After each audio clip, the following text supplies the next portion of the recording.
Hello, everyone. This is Shane Kanto, your Wasteland reviewer, and welcome to the Wasteland Vintage Roadshow here on the SPM Crew Podcasting Network.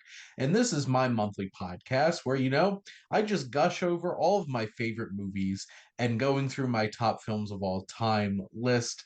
And this is a very personal pick here, and that is The Godfather. And joining me, fellow Paisan, Joe. Joe, thank you so much for coming on. Thank you. Thank you very much. I'm glad to be on here. You know what's funny is that kind of sounded like Tony Soprano a little bit. Yeah, a little bit. If we got Matt on this, he would do the best Francis Ford best He would Corleone. do Matt would specifically do the best caricature of what the Don sounds like and not what, because really what he sounds like is something like this. Something like It's just this. like, why do you show me so much disrespect? From Just like, come to me on the day of my daughter's wedding.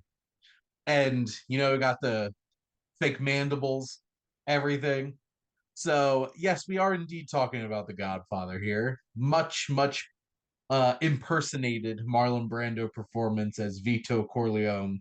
And this film from 1972, running at 2 hours and 55 minutes, the aging patriarch of an organized crime dynasty transfers control of his clandestine empire to his reluctant son. And this is from director Francis Ford Coppola, and who co-wrote the film with the author of the novel, Mario Puzo. So, and if you're ever interested in learning a whole bunch of background about how this or did not come together, go check out Paramount Plus's The Offer. It's a good mini series they got going on here. But this film is stuffed to the gills with incredible talent, with Marlon Brando, Al Pacino, James Caan, Robert Duvall, Diane Keaton, and then the likes of Sterling Hayden and Abe Vigoda, Talia Shire, Richard S. Costanello, Clemenza, and so many great character actors. John Cazale, which, what a run. Unfortunately, due to cancer, he passed away very young, but all five films he was in were all nominated for Best Picture. Let's tell you something, right? Yep.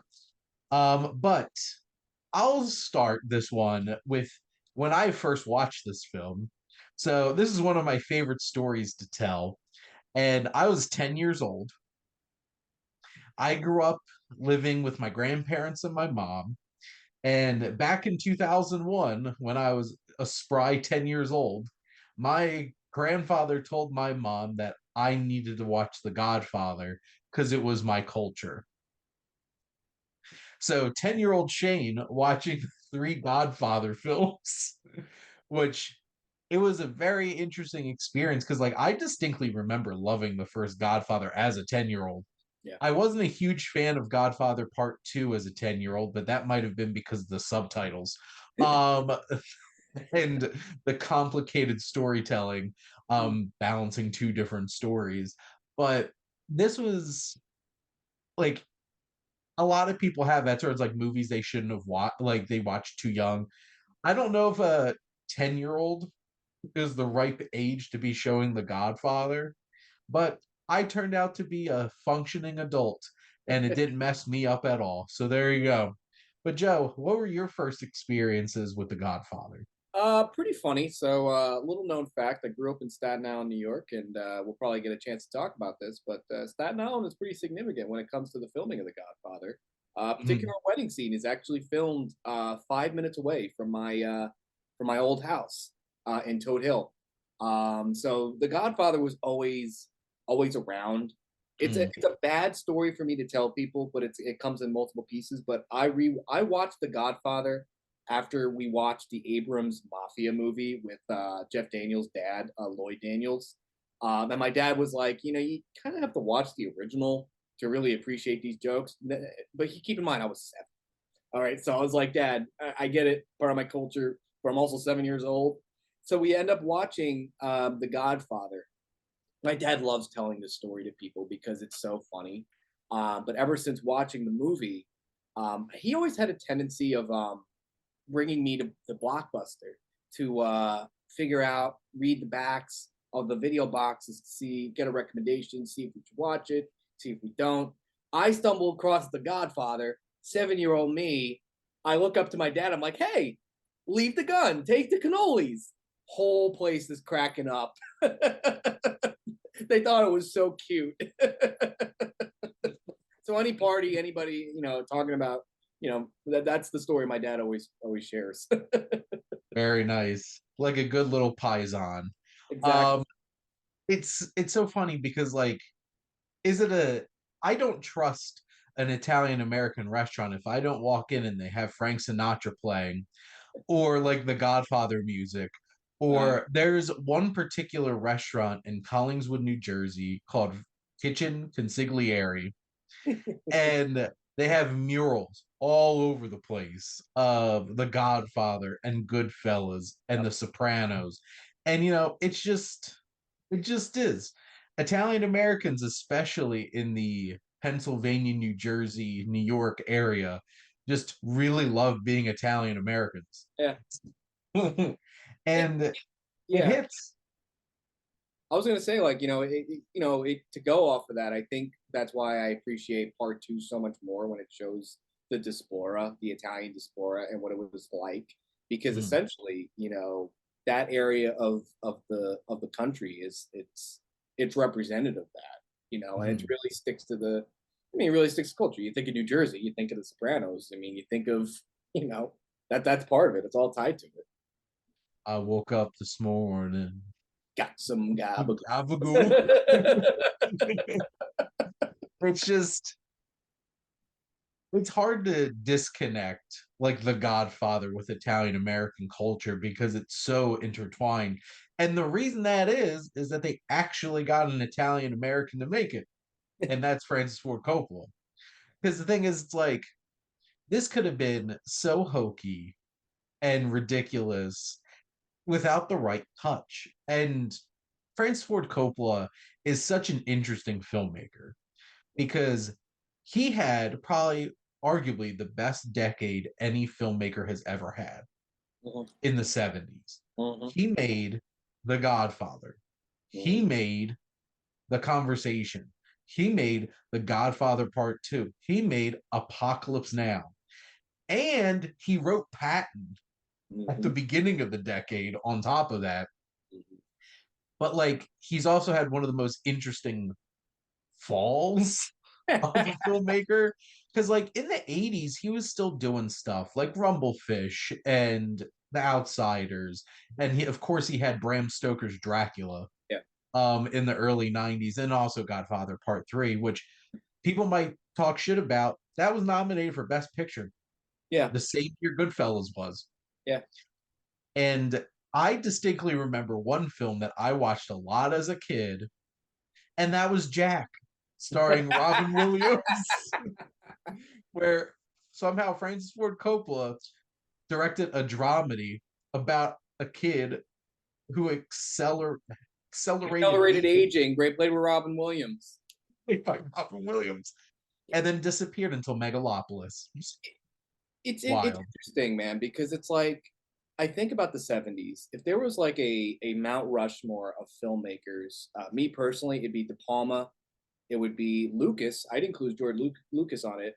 Spielberg and Francis Ford Coppola. Something about this period Left Scorsese off.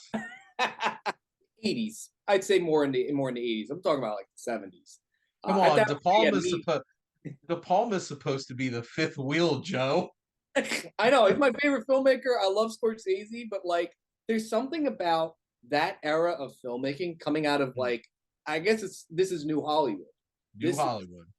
people inspired, a little bit more, out of the circle, out of the studio system, making their own movies. And in the '60s really impacts that. I mean, it's no surprise that Coppola is so inspired by the Vietnam War and making war movies because that's the zeitgeist, you know? Hmm. And like the reason why I think it also hurts him is that he gets out of touch with the current trend. Like that is so it was so big in the 60s and then the 70s that it's something that's so particular to its time, which is kind of why The Godfather is a testament because it's the one that I feel like is the most un I don't want to say uncoppola of the movies, but it is, if you look at the whole, his whole filmography, it is kind of the, you know, it doesn't feel like it represents Coppola, but like it's not representative of the I whole,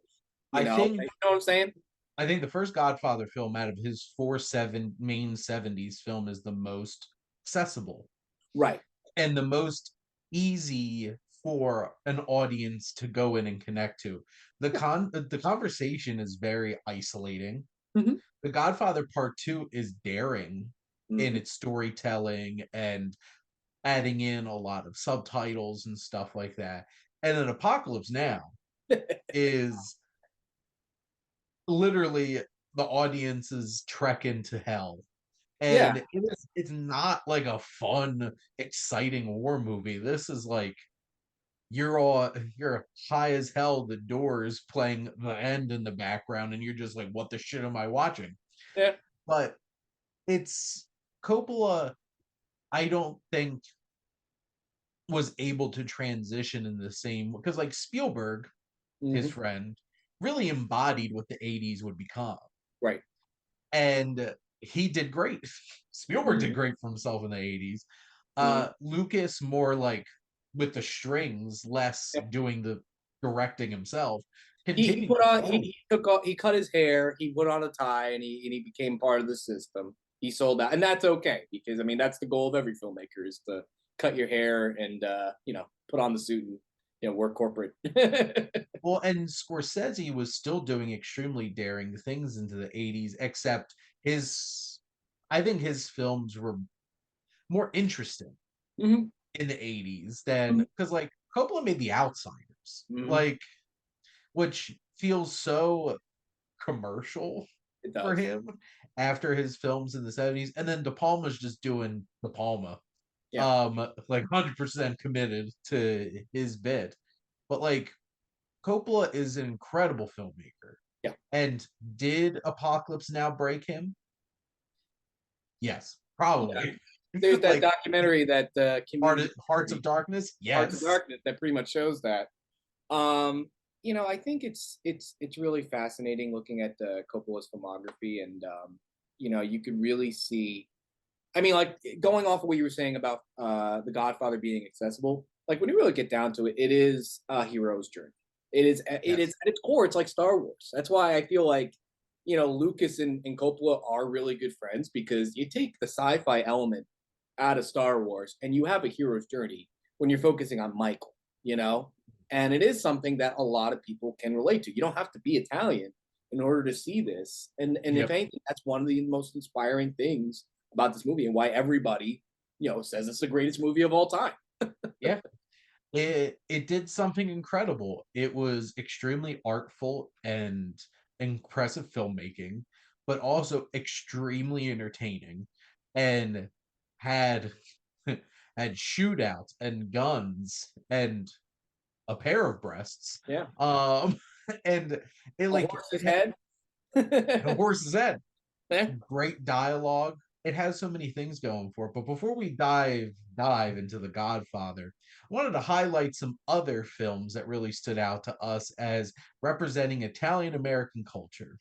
Because growing up in New Jersey, when I did, it was either people thought it was The Sopranos or Jersey Shore, and neither of those are very good representations of Italian Americans, especially when a bunch of them aren't even Italian on Jersey Shore. Thank you. Nor were like any of them from New Jersey. Mm-hmm. They're mostly from Staten Island, actually. Yep. But no, we get shit on, Joe. I know. You're welcome. But Joe, what are some of the films that you absolutely love that are like really great Italian American stories? I mean, listen, I think it's funny you talked about Scorsese being the third wheel on my Mount Rushmore of the 70s Yeah. because in the 80s he did make some of the most entertaining representation of Italians and a lot of it is because of the dialogue. I watched Mhm. this documentary before about how Scorsese wanted to incorporate a narration from that was inspired by a French film where it's the common man, right? And to me, that narration represents a wise guy telling a story. And Mhm. when you've got your Uncle Joey or your Uncle Tony, right, telling a story, you are engaged and you are focused. And to me, you get that with Goodfellas, obviously. You Mhm. even get that with the Irishman, right? Even Yep. though he's not Italian, but he represents that culture. I mean, if we're gonna be He's talking about hanging out movies with a about bunch of paisans. So, exactly, like Khan, for example, but we'll get into that later. But like for me, it's like most of his movies that represents that voice with the narration, like Goodfellas. I mean, to a certain degree, Raging Bull, which is my personal favorite movie of all time. Probably not so much in the representation of Italians, but more or less, you know, I would say like for me, it is Goodfellas, even though it is shaded with you know with mobsters. That sort of dialogue really represented, and Casino. I'll even put Casino in there too because I don't know, that movie's growing on me the more and more I watch that I film. love Casino. It's I'll go back to focusing on Scorsese. Something like Italian American, where it's just a documentary, him interviewing his parents, is just like it hits so hard. It's one of my favorite documentaries because it Yeah, feels so relatable. And then, films like Goodfellas and Raging Bull that really capture like Italian Americans and, the darker side of some famous Italian Americans. But something like there's a few films even in like the 21st century like Don John, which I love that film, and Tony Danza is like everybody's Italian dad in that, sitting around eating his pasta on a Sunday, watching football, and got his tank top, or my wife likes to joke Italian t-shirt on. Um and something like Ray Romano's Somewhere in Queens. I love that film. And like Ray Romano obviously had a really good passion for representing what Italian American life is really like. yeah. Having Sebastian Maniscalco um in there too. Um which even like his movie about my father is like the most one of the most Italian things that you can find. Yeah. And even something like Moonstruck. I'm glad you said Moonstruck because it's a more positive representation that doesn't always show the Mhm. crime aspect of Italians, and it just shows. Well, I could talk about that movie for a lot of reasons, but I think it's a great having the director Fiddle on the Roof take what he took for Mhm. Jewish culture and apply it to Italian culture. It does really work. It really Norman Jewison, Norman who's a Jewison. who's a Gentile. He's not even Jewish, which is crazy. That is Uh, nuts. which is crazy. But like, Cher does a great job. Obviously, Nicolas Cage, actual Italian, actual Coppola. Um, it's wild in that. And like Danny Aiello and stuff, and it's a charming, silly, ridiculous, over the top movie that just has Shane, that he lost his hand. personality. He lost his hand. He lost his He hand. lost his hand. But, getting into The Godfather, it's hard not to kind of just start with what Coppola did with this because the direction of this film is incredible. Just from a technical standpoint, there is so much texture, like the lighting, the shadows, everything. It feels like you're watching an old film Yeah. because it just has that richness to everything. Yeah, like it's not even shot in sepia, but like the yellows, Hmm. right? The not even I don't want to say yellows because yellows kind of indicates like a PP kind of look. I would say more gold, right? Hmm. it definitely has a golden brown look to Yep. it. That does sound more like piss now that I say that, but like, I think of it as like gold. Think of it as like like a sunset, right? Mhm. A nice glow to it. It's kind Yep. of like how with the Matrix you get the green and it creates that contrast. Like Yep. in color theory, that golden in view is so synonymous with it. I mean, you think of olive oil, right? Yep. That's similar. This is Or a this is an yeah, olive oil tinted movie. Um, exactly. and here's the thing, like that's what they do, Jenko. Mhm, mhm. But like even just like the scene in the garden with Vito and his grandson, it's just the richness, which also like which that whole Contrast with obviously him getting like a heart attack. it's tragic, but Yeah. like it's so beautiful, like capturing the colors of the garden and everything. Just incredible camera work from like opening scene where you have the Undertaker, Bonacera, and he's like in America, and just have that shot and the way it finally reveals Vito, absolutely incredible. Which also has the hammiest cat in the history of cinema. That cat just wandered on, wanting that attention. He's just playing around with that cat. Um, I like the cat. I want to have the cat in the movie. We're gonna keep the cat. it's very method of you, Marlon Brando, and just the framing of everything and how precise every shot is and how meaningful and montage. I did one of my lessons from the Wasteland recently on montage, and the baptism montage Oh, is one of the greatest examples of cross editing cross possible. cross editing montage. Watch The Dark Knight, right? I was taking a film class in high school, and we Mhm. related the baptism scene to The Dark Knight when the Joker is enacting all of his schemes, and it is so good, but it also Mhm. shows just how amazing the art of editing is Mhm. to filmmaking. Like, there's never a sense that one outshades another. You need everything to be working on all gears, and it is such a great montage. And I'm glad you mentioned the cross editing. Editing is a thankless job Mm-hmm. because most of the time you only notice the editing if it's bad. Obviously, there's some exceptions of like really sharp, stylistic kind of editing, like in an Edgar Wright movie.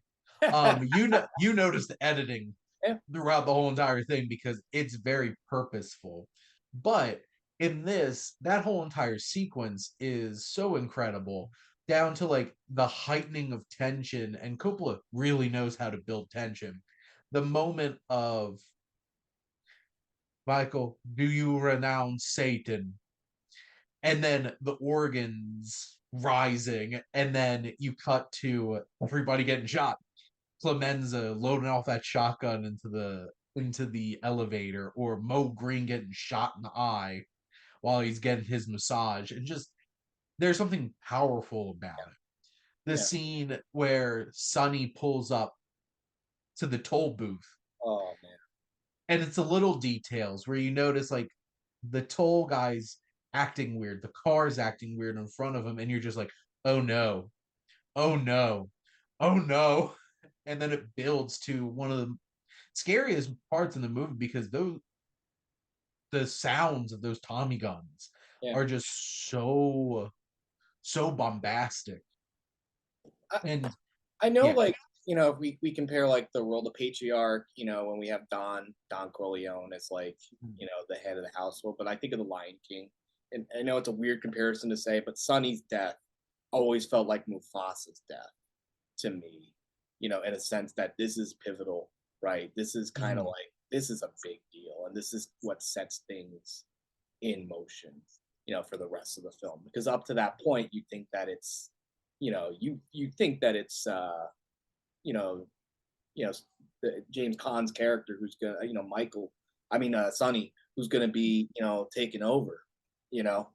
But it's, you know, you're right. It's so scary. It's so impactful because, imagine being in the theater when this came out. Must This have would been be like deafening. exactly deafening. This would also be like, the in Game of Thrones when they kill off Ned Stark. The and like the explosion of Apollonia's car is just so shocking, and that's an incredible played out scene where Michael cut to the guy, and you see the change in his attitude and him starting to run away. Cut back to Michael and reaction shot, and then it's like no, Apollonia, and just how impactful that explosion is. It like literally blows him back. And it feels like we, the audience, get blown back too because it's just so loud, so just so powerful. It just this film has so many incredible pieces of filmmaking. The whole entire hospital sequence is one of the most tense scenes you're going to find in a movie Yeah. because the how the music goes down to like this. It isn't like the orchestral music that we feel throughout most of the film. It's just like this lingering eeriness Yeah. Yeah. and like the empty hallways and the sound of because like this was what the 50s, like they're all wearing dress shoes and stuff like that, and it on like the linoleum of the floor of the hospital, and you just hear every footstep and just every creak of this old building, just everything. And the poor the poor baker Menzo, Oh. and him like shaking, taking the cigarette out afterwards. For your father, for your father. And just Coppola just understands how to craft something so impactful all the way up to the final shot. That shot where it's we're peering into the office, and then you see it was like Neary acknowledging Kay, slowly closing the door, and then that reverse shot of her with the door closing on her, and just like, damn, Yeah. that is so impactful from visual storytelling. It's incredible. Yeah, and it comes back into the second film when it comes to, you know, the kids, when it comes to, Diane Keaton trying to like get out, because she's not in it. Yep. It's just it's so interesting because it is a subversion, right? Up to this point, I think we can expect our good guys to be good, our bad guys to be bad. This is a movie that dares to say, like, what if the bad guys were good? Like, what if you actually rooted for, mobsters? Because I mean, regardless of like, and this is the controversy that we get with Italian Americans in film and Yep. mobster movies, is that it's glorifying crime. It's glorifying something that's not glamorous. It's Yep. not what it's made out to be in real life. But it does paint a picture in a storytelling sense of like, The Sopranos, Breaking Mm. Bad, Rick and Morty to a certain degree, where it's like we have characters that you're not supposed to. You understand, you Yep. get it, but you don't have to be like them in order to say like, that's what I aspire to be. I want to be like Tony Soprano or Walter White. No, you get where they're coming from. You see it, and what Coppola does here is humanize Mm-hmm. and realize that this because all of them, it's not just the conflicts of the mafia, it's family. Mm-hmm. And unlike some other franchises that like Yeah. to shove it down your throat, this is indeed about family. Oh yeah, are we getting And some Vin Diesel slander, some Fast and the Furious slander about family? I am, and I'll do it again. Um, but this film puts family at the forefront because, to be frank, 99% of Italian Americans, that's what it's about, family. And family is valued so much in this culture. And Yeah. that's why it's so important to the fabric of this film It because it's a yeah. story of a father and his sons. Mm-hmm. It's interesting you say that too because in the show the the Paramount show that talks about the Yeah. making of the Godfather, what they highlighted is that I don't think mafia, the word mafia is in the movie, correct? I Or don't there's think what they they replaced it with, and they replaced it with family. mm, Because, like what you said, it's not highlighting it as being a mobster movie, but being a family. yep. Family. It's the five families. Yeah. And it's very much run like a family. Hmm. And whether it's Vito telling like Santino, never say your opinions in front of anybody outside of this family again. And it's just that it's about the family. And Vito, and this is where you have that divergence between Vito and Michael. We respect Vito and see the honor and his code and what he does. He doesn't want to do the drugs. He he always puts his family first. Because after you watch The Godfather Part 2, you realize he did this for his people and for his family. And he never forgets about his family. And that's the whole entire downfall of Michael is that he lets his family go and he pushes his family away. Yeah, that's why part He two is so important when it comes to Fredo. well, Yeah, kills his family. that's his family. And Fredo was willing to put his family in jeopardy too. And they're without that guiding light. And the whole entire idea of that Michael won't kill Fredo until his mother has died. And this whole entire thing where Vito cares about his children and understands his children because he knows Sonny's a hothead and Sonny shouldn't be in charge, and he understands Fredo has his limitations, but he always knew Michael had something, He and had that's why direction. he didn't want Michael to be Right. part of this, and that whole entire scene is beautiful with him and Michael sitting there together, Yeah. It's and the just call like of action, and I think that's why Michael is so crucial to the storytelling of this franchise. because when you really think of it and think about the children in this family, who's the one most qualified to run something? Yeah. It's Michael. He Yeah. has the most skills, he has the intelligence, he has the demeanor, except he becomes a cold, heartless bastard, in the words of his own sister, um, when he's willing to kill family and he's willing to leave his own godchild without a father. Which also, let's just be very, very clear. Carlo is a piece of shit, and we do not condone anything that Carlo did in this movie because Carlo is a piece of shit. But it's such a intriguing film in terms of how it layers in culture that helps define characters and helps you understand where they're all coming from. Mhm. And I think it's important that this film starts with a giant family gathering. Because how else would you start Yeah. any kind of story about Italian people without a giant get together and celebration of a whole bunch of Italian Yeah. Americans?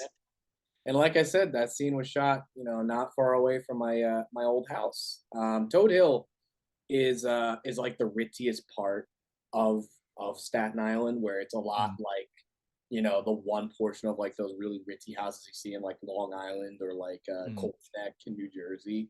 Like you just see mansions and like crazy, like we would pass by it, and there would be this giant fence, brick fence around it, so you really don't get to see the inside of it. But mm. everything you see in that movie does represent just how big that house and that mansion really is. That space really is.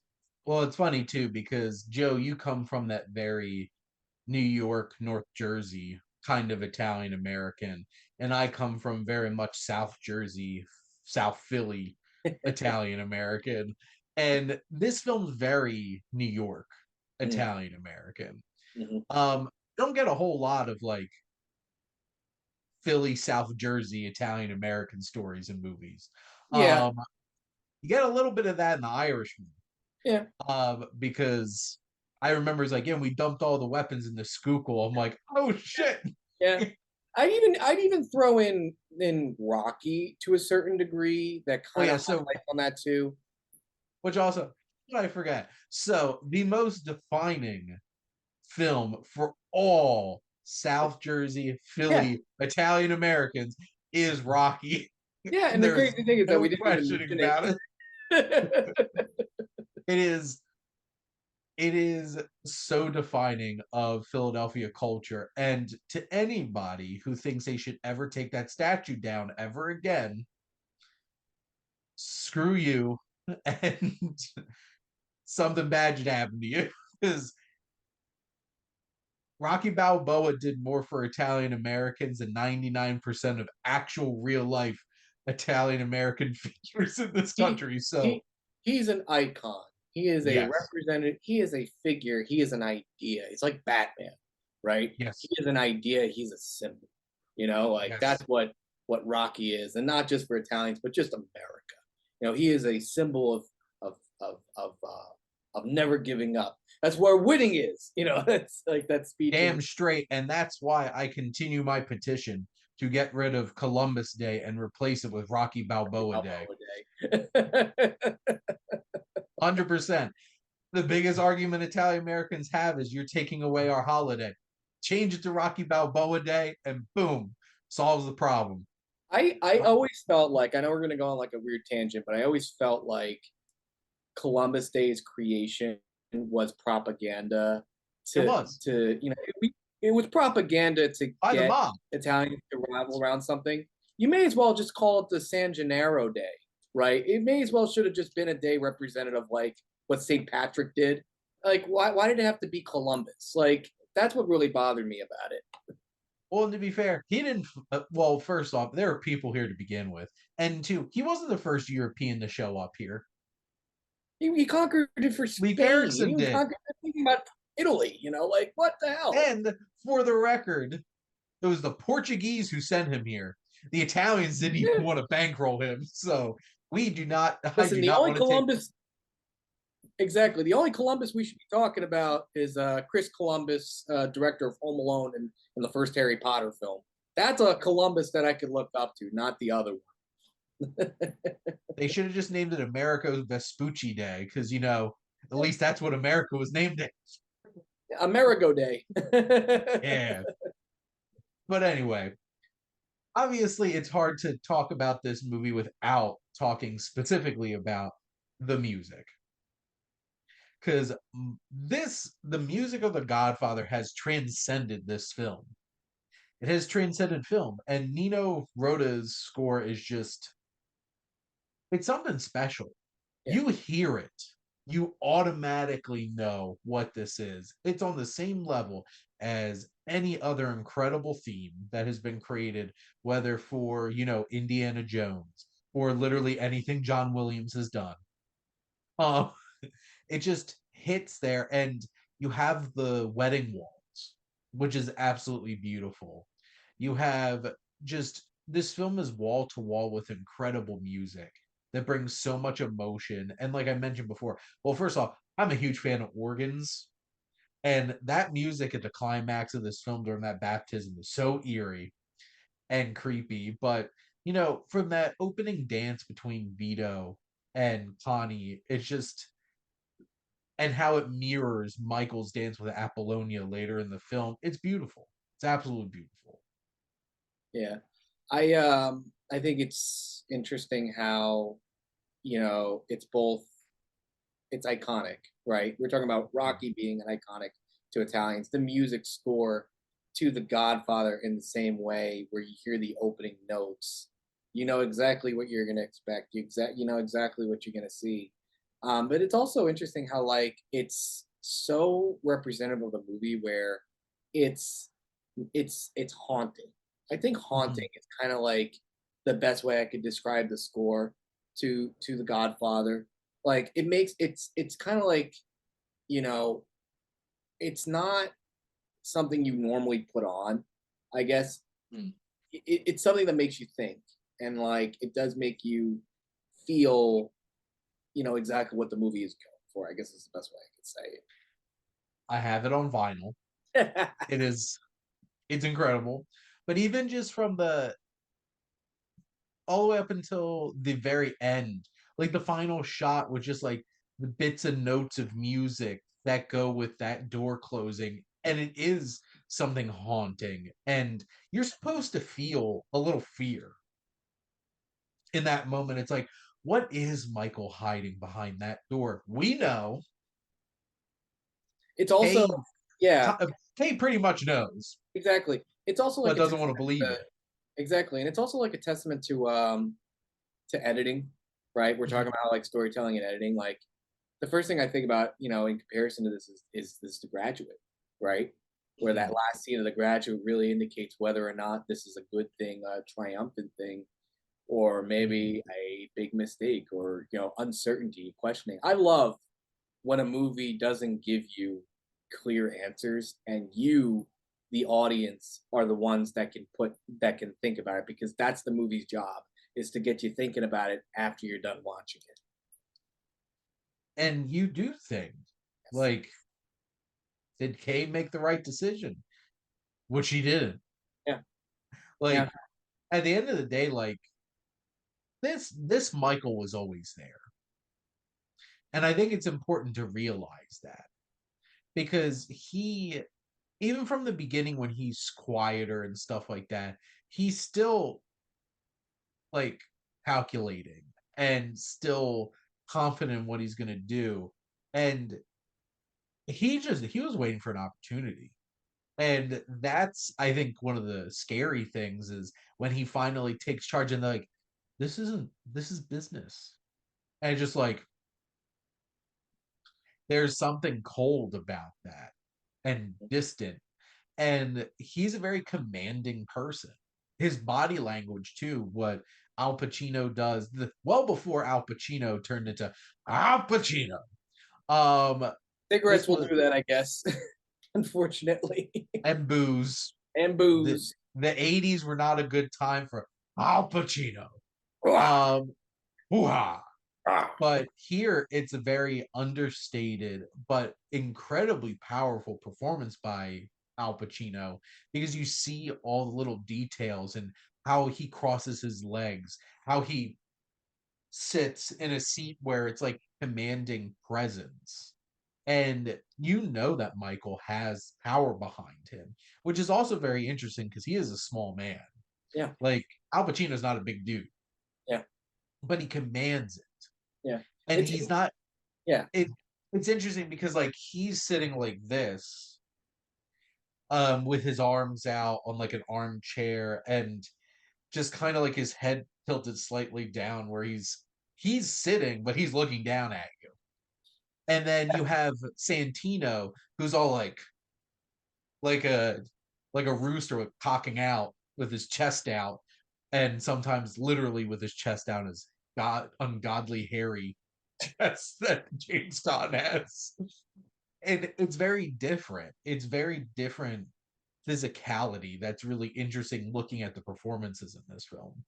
It's interesting you say that too, because I think it's representative of why Michael is so crucial to this film. Is that when you think of like the stereotypical Italians, you think of the guy who's not even really Italian, Scott Yeah, Conn. yeah. You think about showiness, you think about presentation, you think about you know yeah, you think about showing off. Whereas Michael is not showing off. He is himself in the movie, and it's representative of why he is the person to run this organization.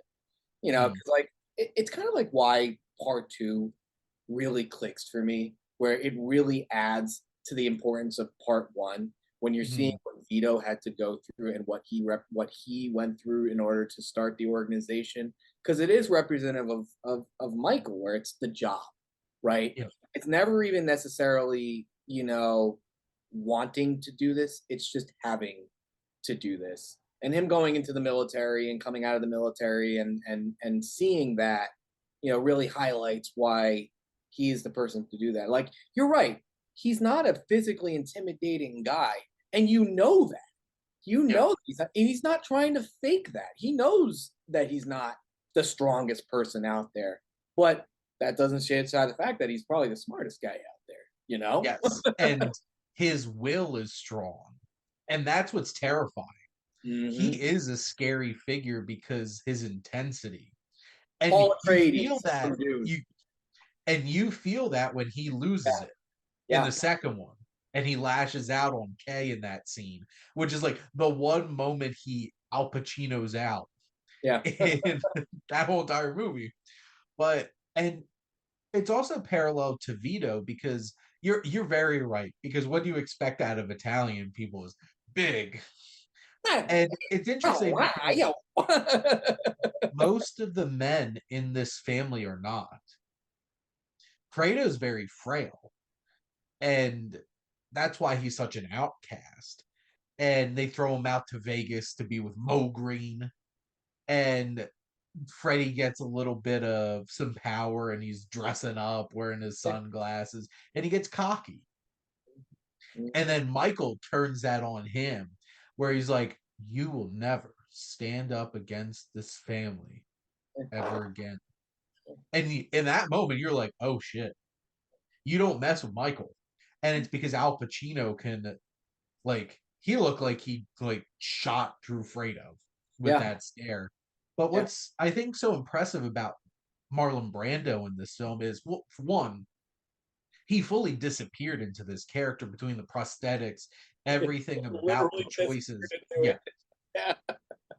And they also made him considerably older because Marlon Brando was like 40 something when they made this movie.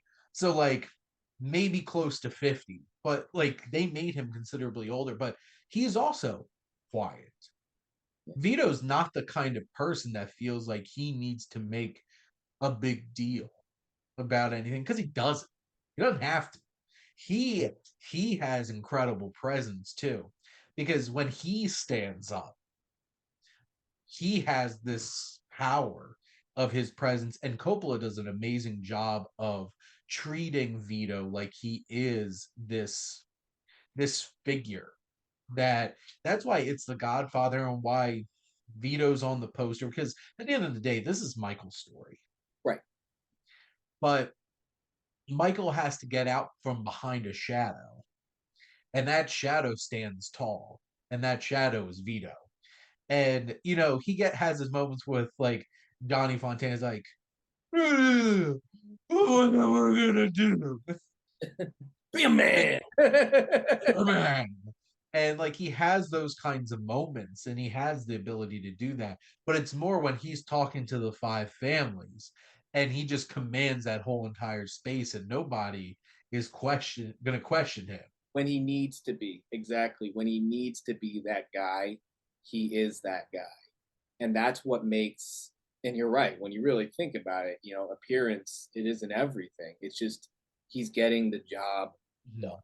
Like, that's why, again, I know I said it already, like part two really complements that, Mhm. you know? Because De Niro channels all that Mhm. so well into his performance. And this film is full with so many great characters, like which is crazy. Like the studio wanted James Caan to be Michael, which is wild, Yeah. wild to me. But like James Caan does really embody Sonny really well. Big dicking around, Yeah. big mouthing off, and he is a fire. Like every movement that he makes, there's to it, and James Caan really nails that really well. It's interesting too because it's like, um, you think about where Hollywood was going, like I was saying before about how there's this transition to what the studios were expecting. And in some ways, at that point, what the studios were doing was out of touch, that you needed to have Coppola to really rein in what's going on and what people are really looking for. And it's the story, the Yep. story having, Al Pacino as Michael is everything we're talking about. If that didn't happen, the story would not be. It would be more stereotypical if Yep. Michael were played by James Caan. 100%. And you have like the Robert Duvall presence, who's very calculating and very thoughtful in what he does as Tom. And there's so many great character actor performances in this. I love Clemenza. It makes me sad that Richard Castanello had a falling out trying to figure out pay for the second one, which is why they killed off Clemenza in between films. Because I would have imagined he would have been one of the biggest figures in that film, which they wound up replacing with I know. Um like that character who took over Clemenza's role. But Casanel is so great in this because he just embodies like, here, Michael, I'm gonna show you how to cook for a whole room full of guys and just like making the pasta and everything. Or like he has some of the best lines in the whole entire movie. It's like, I'm leave falling the gun. apart. I'm in love. Yeah, I can't Yeah. remember the lines. It's like, leave the gun, take the cannoli. And which also, from a filmmaking standpoint, that's one of the most incredible shots in this movie is that wide shot of the reeds, the Statue of Liberty, and the little gun popping up at I got a joke because I know you're a Giants fan, but like those marshlands up in like North Jersey, Staten Island are real. Like think of like all yes, the dead bodies that are probably yes, that's where all of them are. that's where they all go. You have like Abe Vigoda as Tessio, who just has good presence. Uh Al Lettieri, who's Salazzo. He's such a good performance in this film too. And he's not somebody like you think of, like Richard Conti as Bazzini. Also, Talia Shire's great as Connie in this. And God, she has her big moment. One of my favorite things about The Godfather Part 3 specifically is Connie stepping up and seeing Talia Shire really getting the shine in that third one. It's just there's so many great performances. Al Martino as Frank Sinatra. I mean Johnny Fontaine. Totally not based off of Frank Sinatra. And I don't also I don't know what you're talking about. Val. Can't possibly be. And then Lenny Montana as Luca Brasi, which also my whole entire life, my uncles and my cousins called me Luca. How did that make you feel? I know I'm a therapist. I always jump into that line, Oh, but when I wound I up gotta seeing the know. movie and they killed him within like the first couple of scenes he's in the movie, that upset me. But like I was always the biggest kid. Did So they ever like, ask you if you were glad to come to this wedding and you're appreciate, like Godfather, Godfather? thank you for inviting me today on the day of your daughter's wedding. And like, and that's the thing too, because like, not to butter my own bread, but like, I'm like the smartest kid in my family. Like, Yeah, I cared about school, I read and stuff like that, and the fact that they called me like the most illiterate and simple character in the they probably movie. asked you why you went to college so you can get stupider. Well, my cousins did make fun of me for needing glasses because they're like, look what happens when you read. Like, at least I can. Um, Yeah, I can't catch a football now. Oh. but it's just this whole entire cast is incredible. The characters are incredible. There's so many great like quotes. Like you could quote this movie up and down. Like obviously, leave the gun, take the cannolis, or I'm gonna make him an offer he can't refuse. And even just like little things when Tom's like, my client does not accept a second favor after the first one is declined. Just like all the like just building up everything about it. And there's just so many, or like Luca The rest, Brasi sleeps with the fishes. exactly. Like we went in so far talking about the movie, we barely even talked about the restaurant scene. That is like an iconic, like the way it plans out. It's Yep. like a heist movie where you're planning a scene and then you're seeing it Yep. executed. That itself, the restaurant scene could have been its own movie when you really think Yes. of It's a short film in itself in terms it. of Yeah, like, can you just imagine like some like a short film guy gets picked up in the car and it's like, we're going to Jersey, and they do the U-turn on the bridge and everything, and like getting to the restaurant him going into the bathroom, looking for the gun. And like we know he's supposed to come out blazing. So, anyways, I started blasting. Bam, bam. Well, let's be real. That cop, that pig of a cop, deserved it. Sterling Hayden's so good in this. He was a great actor from that period of time and was really perfect as McCluskey because he was so hateable. But I that like when Margaret Hamilton, had to convince people that she's not a bad woman despite playing the Wicked Witch of the West. hey, sometimes it's just like you're so damn good, like William Atherton. I know for a fact is a piece of shit only because of because of Ghostbusters and Die Hard. But He's probably like, a really nice guy too, but could be. you're right. He has no dick. Yeah, dickless over here.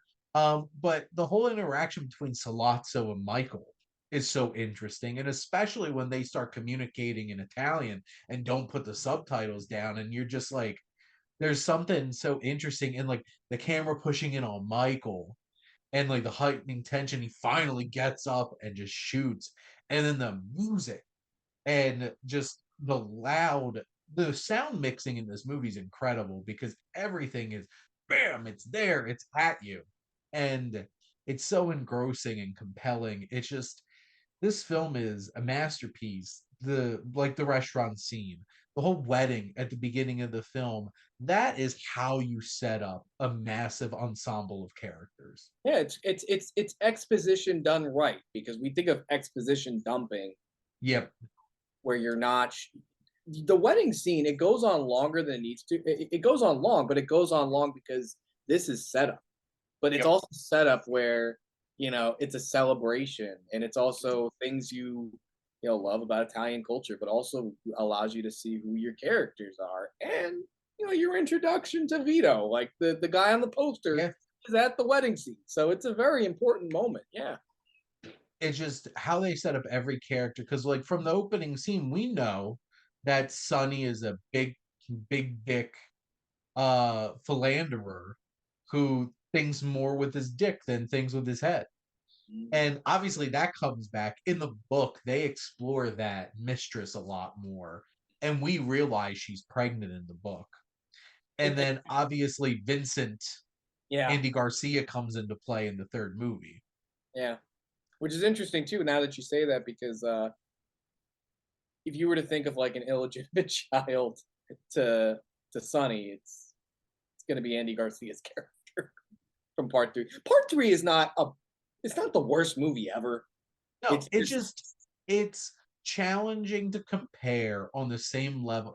Like, how hard is it to make a great third movie when the first two movies are arguably each the greatest movie of all time? yeah, it's kind of like when people tell me like Guardians of the Galaxy 3 is not nearly as good. I'm like, no, it's an even piece. I love all three of I those. love And all. Yeah, honestly, I think they keep getting better each one, but that's just me. But it's the third film is so fascinating because obviously there's one really big glaring performance that yeah. takes a lot of people out of the movie, which which was supposed to be Winona Ryder, Oh man, that would have been good. and she got convinced to switch projects by Johnny Depp to go over and make Edward Scissorhands instead, which like out for Winona Ryder. Um, and not only that though, in an alternate timeline, we probably wouldn't have Sofia Coppola, the director. And which yeah, Sofia Coppola, the director, is fantastic. She's not a great actor, and that's just have her okay. You don't behind have the to be. camera, not in front of it, directing Yeah, people, not acting in front of it. yeah. And like, did they need to have a whole entire incestuous cousin dynamic? Like, that seemed a little weird to me. Yeah, But there's so many things about the third Godfather film that really work. yeah. Um, hot takes here, defending Godfather Part 3. But like, there's a lot of things that work about it and a lot of great performances. But like, when you watch the first Godfather film, you know this is a masterpiece Yeah. from start to finish because there are few 3-hour films that move like this. This side of a Scorsese. few 3-hour films move quite like The Godfather. Yeah, yeah. Essentially, I know we're done talking about Sofia Coppola, but like we're talking about the impact this movie has. I remember when Lost with Translation got nominated for Best Director, and this was my first time. I didn't see part three yet, and my dad kind of like kept me from seeing part three. And we're seeing the interviews with Sofia Coppola, and you know a movie really has an impact on a guy when he's like, "I hate you. I don't. I don't. I've never seen Lost with Translation, Joe, but I hate Sofia Coppola because of what." Of her performance in Godfather Part Three, like I'm You like, should be Dad, mad look, at you should be mad at Francis Ford Coppola for making that decision. yeah, it's family. Because, He wanted to make it a family engagement. well, to be fair, Sofia Coppola did star in The Godfather. Yeah. She's that baby getting baptized at the end of the movie. But Francis she Ford didn't have to Coppola's say like, anything. Francis Ford Coppola's like, oh, I happen to have a baby at home. Let's use that baby. Yeah. Um, and also she wound up being, I think, in Rumblefish too, which is interesting as a younger girl. But I think the legacy of this, which I have the new 4K collection that has Godfather Coda, the death of Michael Corleone. I need to watch that still. I haven't watched that version of the third Godfather film because they re-edited it, and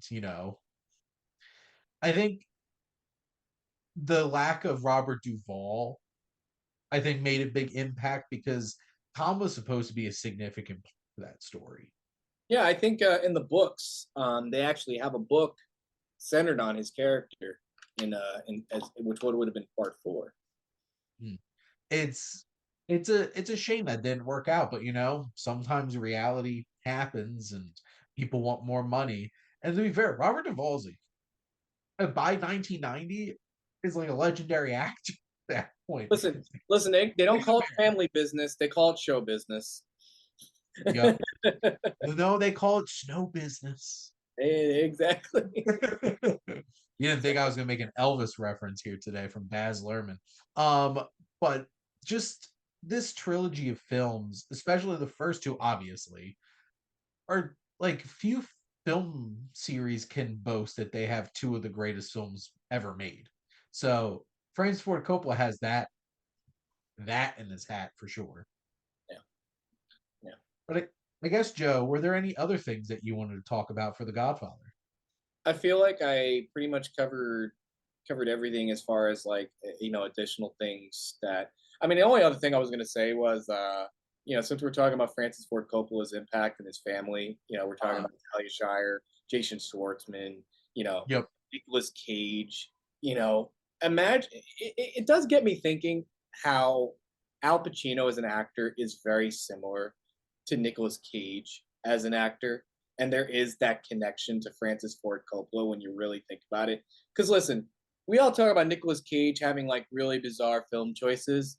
Mm. Al Pacino has a number of them. It just so happens that a lot of more of them have been hits. Whereas for Nicolas Cage, he's had a little bit more misses, but they Well, are to be very fair, Al similar in act. Pacino in the past 30 years has had a lot of business.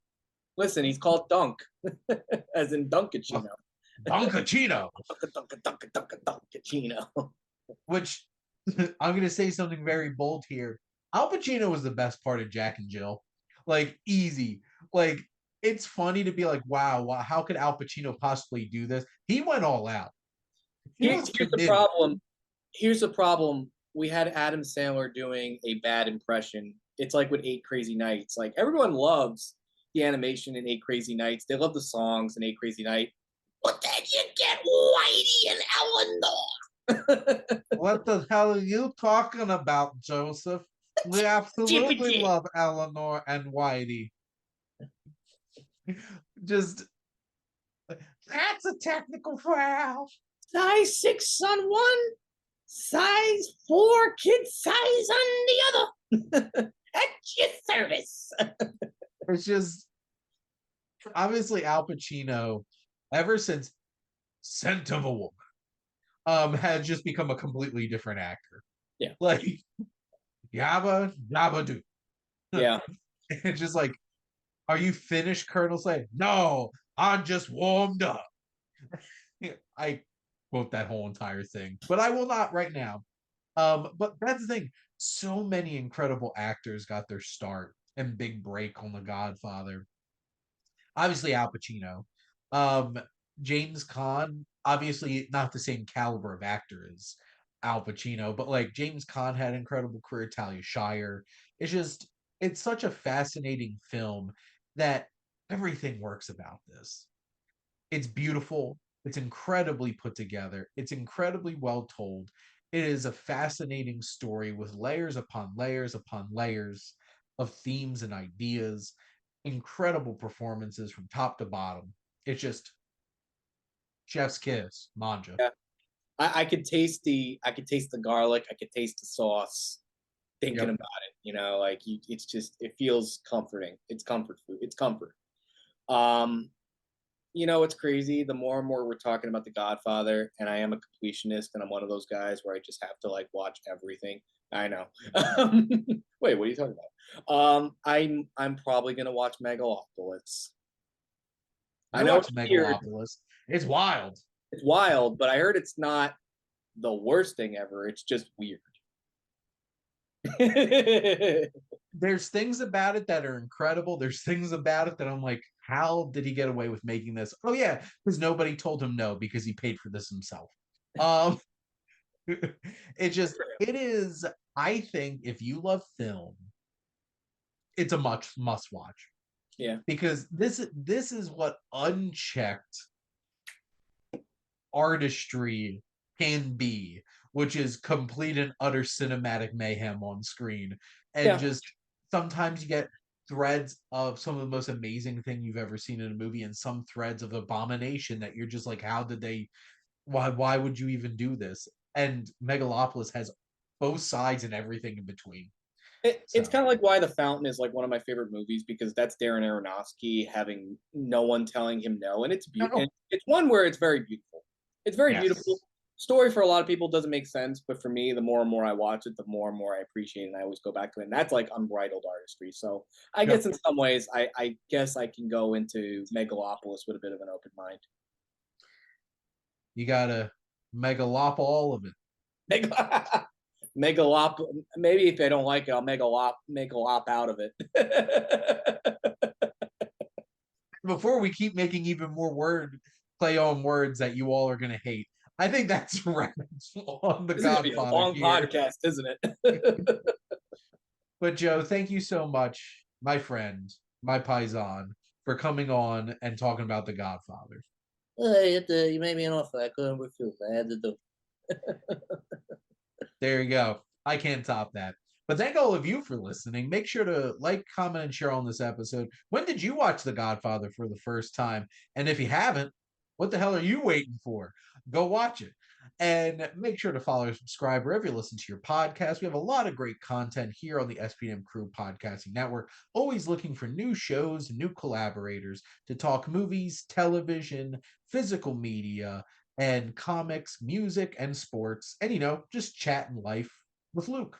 But thank you all as always, like I said, and thank you, the guest of my show, Joe, for my incredible logo. So, if you are interested in getting some cool ass thumbnails and art like Joe does, Joe, shameless plugs, do it. So here's the thing: I'm starting to get into making T-shirts. So at some point in the next 2 weeks, I'm going to be re-releasing my Etsy store, which I'll be branding Ted's Clothes and Apparel, where I'm going to be putting out some original designs, mostly sports related, but I could do custom work as well too. I also got my YouTube channel as well, where I plan on posting a video talking about my recent exploration of the animated show Recess. So if you're interested in that, expect that in a couple days, where I'll be talking about what it was like revisiting the show and my favorite characters. There you Tier go. listed off. See, I actually had the guest on today to shamelessly plug their incredible thumbnail, which I do love my thumbnail to this show. Joe nailed exactly what I wanted. And most importantly, thank all of you out there for always tuning in and supporting the Wasteland Vintage Roadshow here on the SPM Crew Podcasting Network.